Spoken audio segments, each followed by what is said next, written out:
2020 could be compared to a dumpster fire, a disaster. Most people had it horrible, but not so much as this gentleman here, Al Gist. He's going to share his story with you about the horrors and the troubles that he had to go through in 2020, this problem of evil, and how he overcame it and how you can overcome it as well.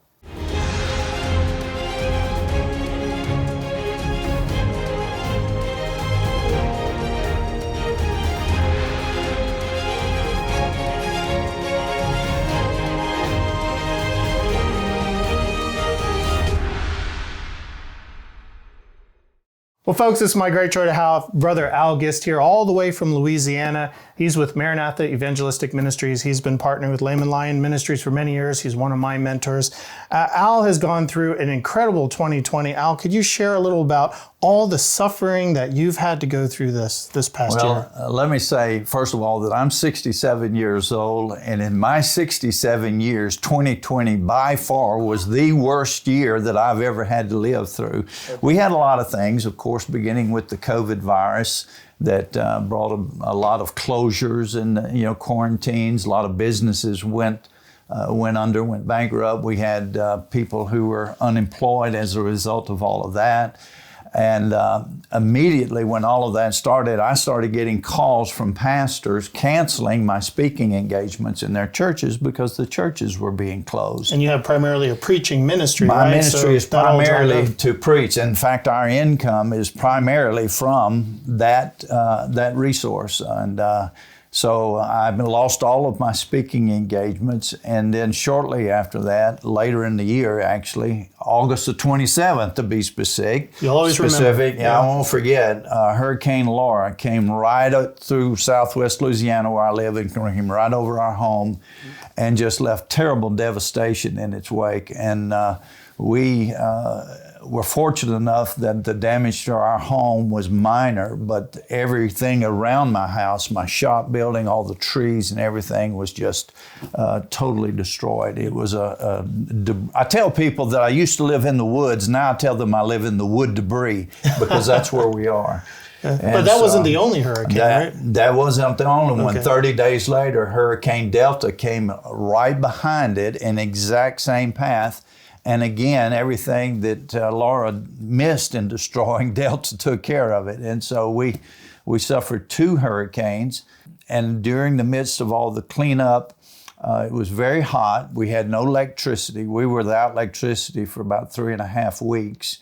I heard the mosquitoes were really bad. The mosquitoes were terrible. When those hurricanes come through South Louisiana, they blow the mosquitoes out of the marsh up in further into the state. And where we live, we used to have these little tiny mosquitoes, but those babies that come out of the marsh, they look like eagles. They are huge, and they tore us up. Oh no! And then we had the love bug infestation on top of that.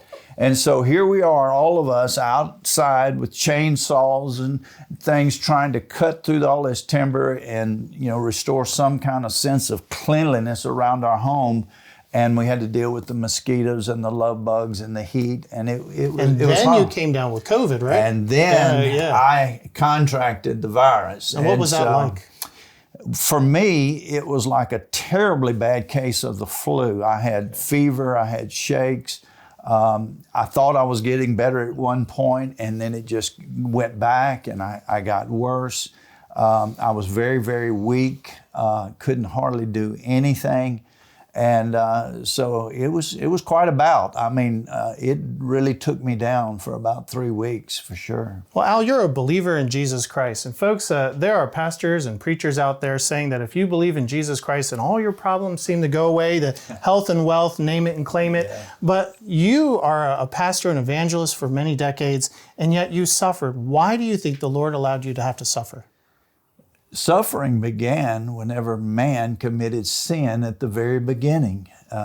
Nathan, from the time of the Garden of Eden, when man turned his back on God and became disobedient, and sin entered the world. And because of sin, because of that broken fellowship with God that we once, or Adam and Eve actually enjoyed, hardships began to come. When God expelled them from the garden, The man was cursed and told that everything that he would plant, he would do it by the sweat of his brow. So the land and the earth was cursed too, right? Land and earth. Women would begin to have childbirth pains, that it would be very difficult for a woman to have children. And of course, we know that all to be true. And so all of that is the beginning. And that sin just carried forward and became a part of mankind and has, I would say, developed, actually gotten worse over the centuries. And so all of that being said, hardship comes because of our break in the fellowship that we had with God. Had we that perfect fellowship with Him again, then everything would be perfect. It would be smooth. But hardship in this life can be expected. So God doesn't promise to remove all the hard things in our life just because we become Christians. What He does promise us is that He will be with us through every hardship. And that's what we really, really need. I need it, you need it. Everyone needs the strength, the support, the guidance, the deliverance that God will give His people when they put their faith in Him. My hope is in Jesus Christ and Him alone, and nothing else will get us through, so to speak. Amen. Well, folks, people tend to blame God when suffering comes, but we're the sinners, we're the fallen ones, and our sin is what causes all the devastation in the world. As Al says, turn to Jesus Christ. He will help you through it. He will guide you through that valley of the shadows. Put your trust in Jesus.